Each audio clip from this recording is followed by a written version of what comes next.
স্বাগতম, ঝুড়ি ভরা গল্প, যেখানে রাত ঘন হলে ভয় এসে দাঁড়ায়। শেষ রাতের ট্র্যাক। রাত তখন 1টা পেরিয়ে কিছুক্ষণ। শীতকাল বলে স্টেশন প্রায় ফাঁকা।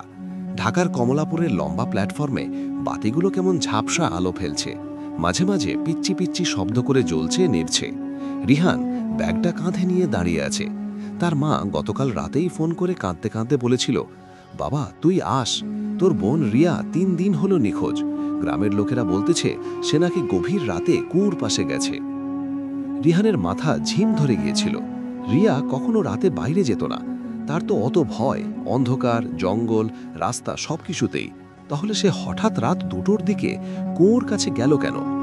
এই প্রশ্নটাই তাকে ছুটে আসতে বাধ্য করেছে। টিকিট কেটে এসে সে দাঁড়িয়ে আছে রাত 1টার শেষ ট্রেনের জন্য। ট্রেনটা নাকি 1:30টায় ছাড়বে, কিন্তু স্টেশনে আজ অদ্ভুত স্নায়ুচাপ, যেন বাতাসে কোথাও একটা ছায়া দাঁড়িয়ে আছে। রিহান হঠাৎ লক্ষ্য করল তার থেকে একটু দূরে একজন লোক দাঁড়িয়ে আছে, সুটকেস হাতের, কিন্তু লোকটা খুব স্থির। তার চোখ দুটো বড়, ফ্যাকাশে, আর 2 মিনিট ধরে একটানা রিহানকে দেখছে। তার দেখার ধরনটা অস্বাভাবিক, যেন সে মানুষ নয়, দেখার ভেতর একটা শিকারীর ঠান্ডা ভাব।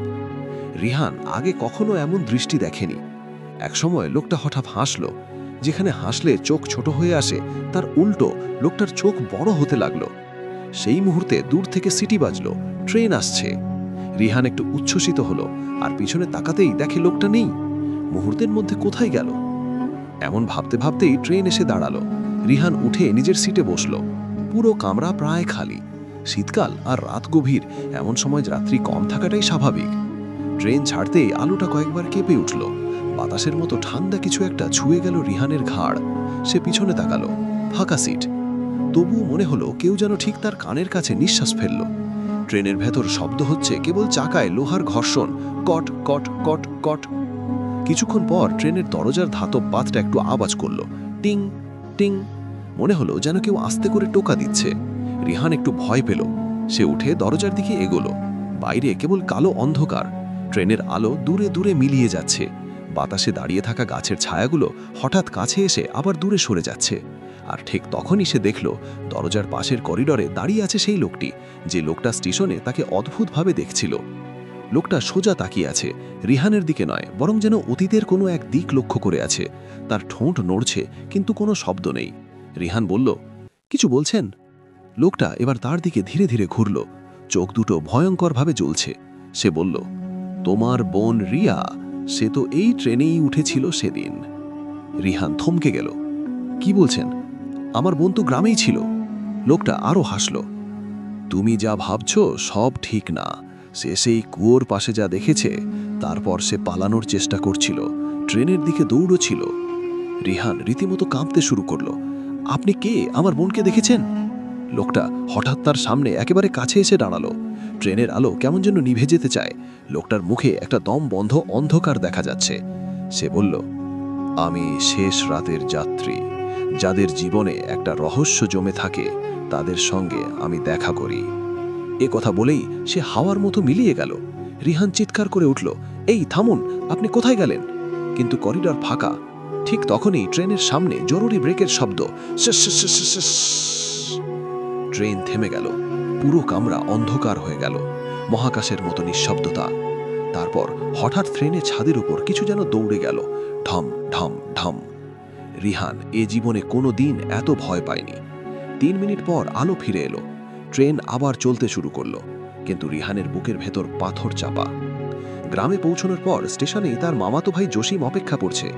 রিহান ট্রেন থেকে নেমেই জসিমকে দেখে ছুটে গেল। রিয়া কোথায়, কিভাবে হারালো? জসিম মাথা নিচু করে বলল, ওকে নাকি রাতের বেলা কুয়োর পাশে দেখা গেছে। কেউ কেউ বলতেছে ও নাকি কারোর সঙ্গে কথা বলছিল, কিন্তু সামনে কেউ ছিল না। রিহানের শরীরে কাঁপুনি শুরু হলো। আর কেউ কিছু দেখেছে? জসিম বলল, একদিন আগে নাকি গ্রামের রেল লাইনের পাশে একটা অচেনা লোককে দেখা গেছে, চোখ বড় বড়, ভৌতিক হাসি। রিহানের মনে ঝড় উঠল। সেই লোকটা কি একই যে ট্রেনে তাকে দেখেছিল? গ্রামে পৌঁছতেই সে দেখল পরিবেশটা আরও অদ্ভুত। কুয়োর পাশের নারকেল গাছগুলো কেমন শীষ দিচ্ছে। কুয়োর ভিতর থেকে টুপ টুপ জল পড়ার শব্দ আসছে। হঠাৎ জসিম কাঁপা গলায় বলল, শুন, কেউ কেউ বলছে রিয়া শেষ রাতের ট্র্যাকের কিছুর দেখা পেয়েছিল। কোন ট্র্যাক? যে ট্র্যাক দিয়ে প্রতি শীতকালে একবার রাত 2টোর দিকে মৃত যাত্রীদের ট্রেন চলে। লোকেরা বলে যে কেউ সেই রাতে রেললাইনের দিকে তাকায় সে নিজের ছায়াকে দেখে না, তার ছায়া নাকি অন্য কারো হয়ে যায়। রিহান বলল, ছায়া অন্য কারো হয়ে যায় মানে? জসিম গলা শুকনো করে বলল, মৃত যাত্রীদের ছায়া, যারা ঘুরে বেড়ায়, নতুন ছায়া খুঁজে বেড়ায়। রিহান হাসার চেষ্টা করল, কিন্তু হাসি বেরোল না, কারণ সে জানে ট্রেনে এসে লোকটাকে দেখেছে। লোকটা যেভাবে বলল, আমি শেষ রাতের যাত্রী। রাত 2টোয় রিহানের ঘুম ভাঙল। বাইরে কুয়োর দিক থেকে ভিজে পায়ের শব্দ আসছে, চপ চপ চপ চপ। সে দরজা খুলে বাইরে তাকিয়ে দেখল কেউ একজন কুয়োর পাশে দাঁড়িয়ে আছে, লম্বা চুল, সাদা পোশাক, কাঁধ নিচু। রিয়া? না না, একটু কাছে গেলে দেখা গেল মুখটাই নেই, শুধু কালো ফাঁকা জায়গা, যেন কেউ মুখটাই ছিঁড়ে নিয়েছে। রিহান চিৎকার করতে যাচ্ছিল, কিন্তু তখনই মেয়েটা গলা কাঁপিয়ে বলল, আমি রিয়া। শব্দটা শুনে বুক কেঁপে উঠল। আমি ট্রেনে উঠেছিলাম, আমি দেখেছিলাম সেই মুখহীন যাত্রী, সে আমার ছায়া নিয়ে গেছে। ছায়া নিলে কি হয়? রিহান কাঁপতে কাঁপতে জিজ্ঞেস করল। রিয়ার গলা কাঁপল। যার ছায়া নেই তাকে আর মানুষ চিনতে পারে না, সে ধীরে ধীরে অদৃশ্য হয়ে যায়। আমি হারিয়ে যাচ্ছি, তোমাকে বাঁচাবো, তুমি আসো। রিহান ছুটে গেল তার দিকে। রিয়া বলল, না ভাইয়া, আমাকে বাঁচানোর একটাই উপায়। কি উপায়? যে আমার ছায়া নিয়েছে তাকে থামাতে হবে। সে শেষ রাতের ট্র্যাকে থাকে, রাত 2টোর ট্রেনে। সেখানে গিয়ে তাকে থামাতে হবে, না হলে আমি পুরোপুরি অদৃশ্য হয়ে যাব।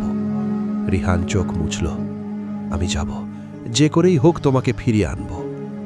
পরের রাত 1:50। রিহান রেল লাইনে দাঁড়িয়ে। অন্ধকারে কোথাও পেঁচার ডাক, বাতাসের মধ্যে ধুলোর ঘূর্ণি। হঠাৎ দূর থেকে আলো দেখা দিল, ট্রেনের আলো, কিন্তু কোনো শব্দ নেই, চাকা নেই, ধোঁয়া নেই। ট্রেনটা যেন ভাসছে। এটা মানুষ ঢুকলে মৃত্যু নিশ্চিত। ট্রেনটা তার সামনে এসে থামল, দরজা খুলে গেল। রিহান শ্বাস আটকে ট্রেনে উঠল। ভেতরটা পুরো অন্ধকার, কেবল সিটগুলো ছায়া হয়ে আছে, আর শেষের সিটে কেউ বসে আছে। বড় বড় চোখ, ফ্যাকাশে মুখ, চেনা হাসি। স্টেশনের সেই লোক। লোকটা বলল, তুমি এসে গেছো, তোমার বোনের ছায়া আমার কাছে। তার পিছনে ঝুলছে একটা অবয়ব, রিয়ার ছায়ার মতো, কাঁদছে। রিহান চিৎকার করল, তার ছায়া ফেরত দাও। লোকটা উঠে দাঁড়ালো। তুমি কি পারবে? আমাকে থামাতে হলে নিজের ছায়া দিতে হবে। না, আমি দেব না। লোকটা গর্জে উঠল, তাহলে তোমার বোন মারা যাবে। ট্রেনটা প্রচণ্ড কেঁপে উঠছে, যেন 2 দুনিয়ার মধ্যে আটকে গেছে। রিহান চোখ বন্ধ করল। আমি ছায়া দেব। লোকটা এগিয়ে এলো, হাত বাড়িয়ে বলল, এই নাও তোমার ছায়া। হঠাৎ সেই মুহূর্তে রিয়ার কান্নার শব্দ। না ভাইয়া, তুমি দিলে তুমি আর মানুষ থাকবে না। রিহান কাঁপছে। লোকটা প্রায় তার ছায়া ছিনে নিচ্ছিল। ঠিক তখনই ট্রেনের জানালা দিয়ে আলো পড়ে রিয়ার ছায়ার ওপর। ছায়াটা কাঁপল। রিহান বুঝে গেল আলো ছায়াকে ফিরিয়ে দেয়।